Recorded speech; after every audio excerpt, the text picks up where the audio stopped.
Johnny Mercer was probably the number one lyricist of all the Great American Songbook lyricists. He wrote with over, I think the number's over 180 different collaborators, aside from Jerome Kern and Harry Warren. I always forget, that's right, Jerome Kern, Harry Warren, Harold Arlen, but also with Joe Bushkin, Bobby Troup, Blossom Dearie. It's a crazy amount of Henry Mancini, Victor Schertzinger.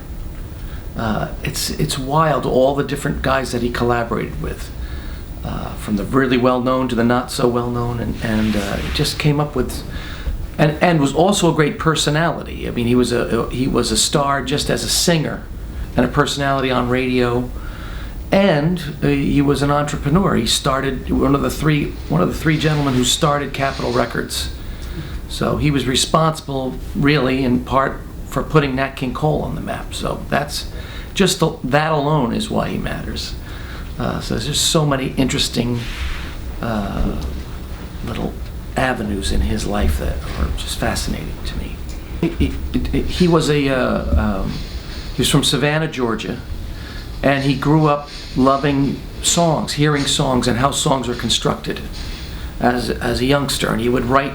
He just had this love of music, and along the way, and words, and loved to write titles down and things. It was very conscious of the way words shaped songs, and made his way.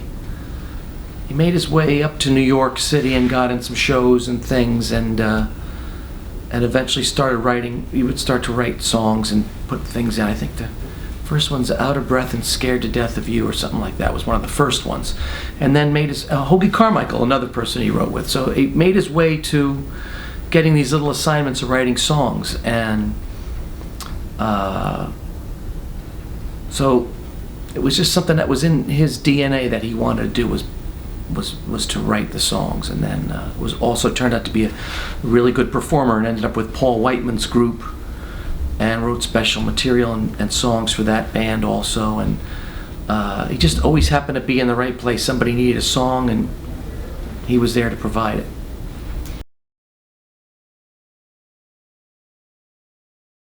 Well, Johnny Mercer is responsible for a lot of things in my life, really. The first time that I worked with Rosemary Clooney, 1991, my first album had come out, and I subbed the gig for my dad up at Rainbow and Stars in New York, and she just said hello to me, and I did the gig. And then the next day she said, right before we were going on, she said, "You got a new album out, don't you?" I said, "Yeah." And she said, "Well, you should come to our Salute to Songwriters, Salute to Singers and Songwriters at the Dorothy Chandler." This was February. She said, "Come out in April and do the thing. We're saluting Johnny Mercer." I was like, okay, I'll do that. But this came out of the clear blue sky. So we always had that connection, Rosemary and I, and this connection to Johnny Mercer. And that was one of my first big gigs out on the West Coast. I sang day in, day out with big orchestra and everything. And I started this professional relationship with Rosemary Clooney. And then I was asked to do a show years later, about 5-6 years later, called Dream, which was a musical. It was just like what they call I forget what they call it, but it was just basically all Johnny Mercer songs. There was no book, just song after song, and they linked them all together in some sort of theme. And I met Margaret Whiting on that. Her father, Richard Whiting, wrote with Johnny Mercer. Too Marvelous for Words and Hooray for Hollywood were two of the songs. And I got to be in this Broadway show. I got to meet Jessica Molaskey, who I later married on that show. So Johnny Mercer put me in all the right places at all the right times. And I just find all the things that he's written is just so great. There's just so much of it. There was a big lyrics book earlier last year that came out. It was just perfect of all that material. There's just so much in there, and from really well-known things like Moon River and Come Rain or Come Shine and Too Marvelous for Words, but there's also like things from the movie Daddy Long Legs that Fred Astaire did, like the well-known song Something's Gotta Give, but there's a dance song called Slew Foot. And then there's things from Broadway shows that never really made it. And so I tried to find a couple of those songs to throw in along with the really well-known things. I just thought it was time to address Johnny Mercer. I didn't have a lot going on. And can I just explain how the idea came? The idea was basically, I have a four-horn group, the Swing Seven we call it, and they've appeared on Double Exposure, my last record.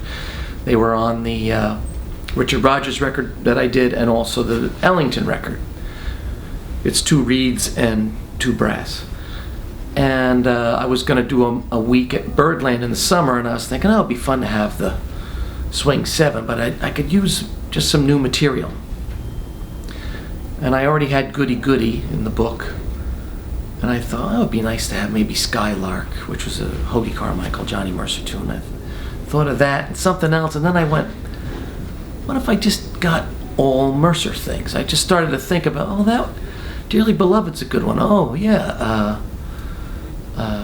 There was another song called I Got Out of Bed on the Right Side that he wrote with Arthur Schwartz, who wrote Dancing in the Dark and Alone Together. And I was running around airports with Ramsey Lewis doing shows, and then calling Don Sebesky going, I think this could be like about 12 to 15 Mercer songs. And it just blossomed into this idea, and I thought, I'll record the last couple of nights and see what happens. So I recorded, out of the 10 shows in 5 nights, I recorded the last 6. Just recorded them all and then took the best 12 or 15. It's a lot of songs on the record. So it was really fun, and it was about time to thank Johnny Mercer for all he had done for me.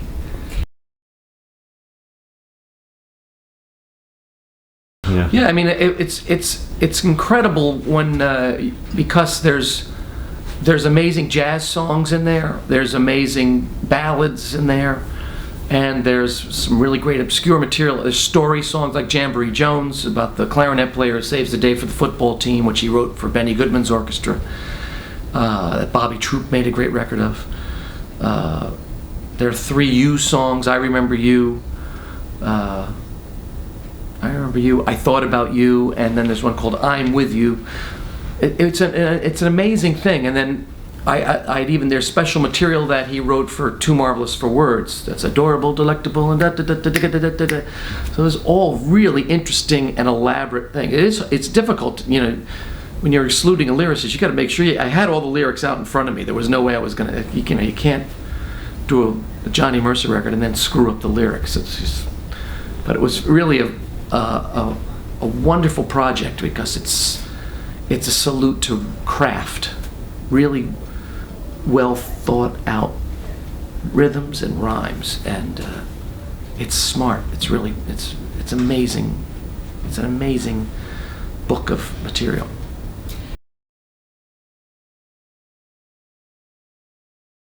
I think it's fun to weave in and out the lesser known material.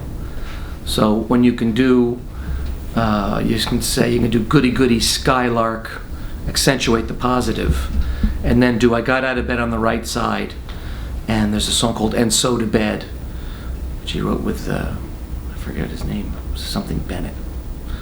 Another one I couldn't, there's these things.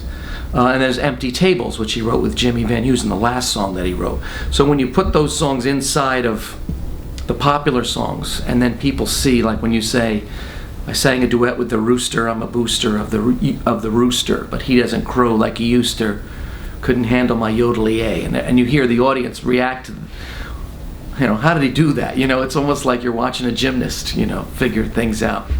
He was really good at having the idea of America. He had that Americana in his lyrics.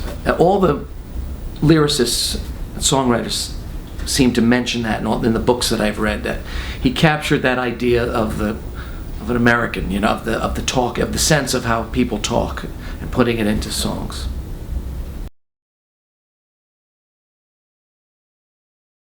I think I just was finding all you know, when I even went through the material that wasn't as well known, it was amazing to see just really how great the material is. I mean, and how it's almost endless in a way, as finite as, you know, it's a book. It doesn't go anywhere else after that. But, you know, there's even a song that he wrote with Barry Manilow. Barry Manilow got music after posthumously and wrote When October Goes, I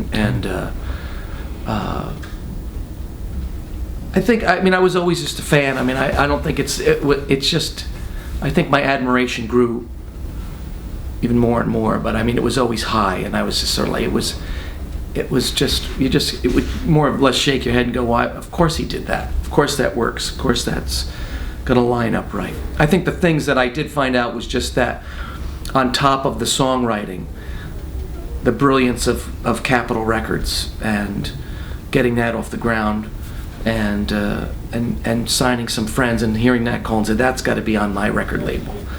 And it was like really the first West Coast record label. And then they even had a children's division that came out of that. All these things came actually almost by surprise.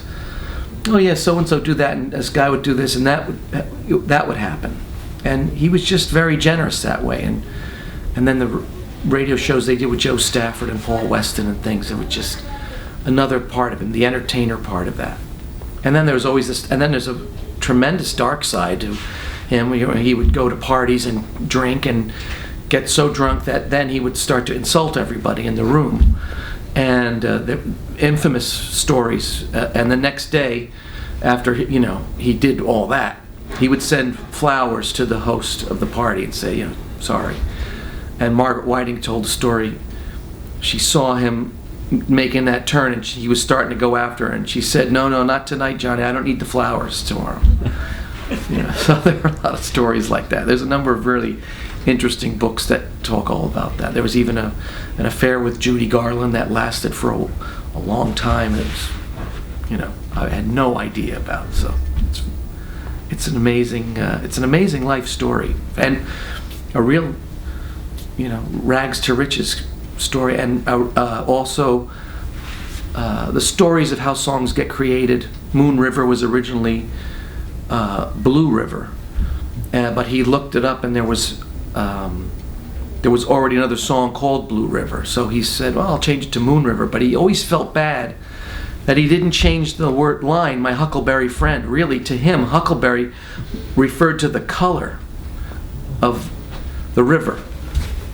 But nobody thinks of it that way, and I don't either. But it was he looked at it, my huckleberry friend, that referred to Blue River. But it's amazing. 4 Academy Awards, Atchison's Peak and the Santa Fe, Cool of the Evening. Oh, so the first one's with Harry Warren, Cool of the Evening with Hoagie Carmichael, and then 2 with Henry Mancini, Days of Wine and Roses and Moon River. Some pretty good songs in there.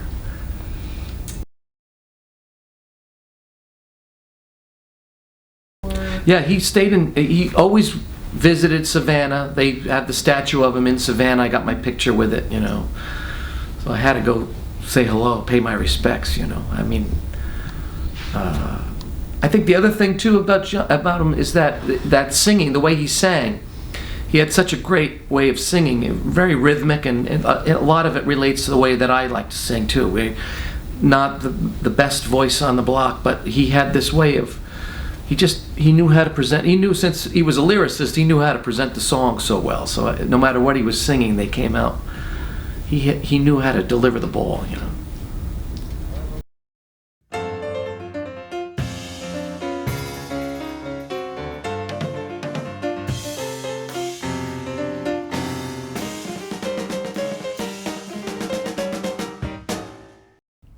Hi, I'm Louis Nash, and for more interviews, go to jazztimes.com.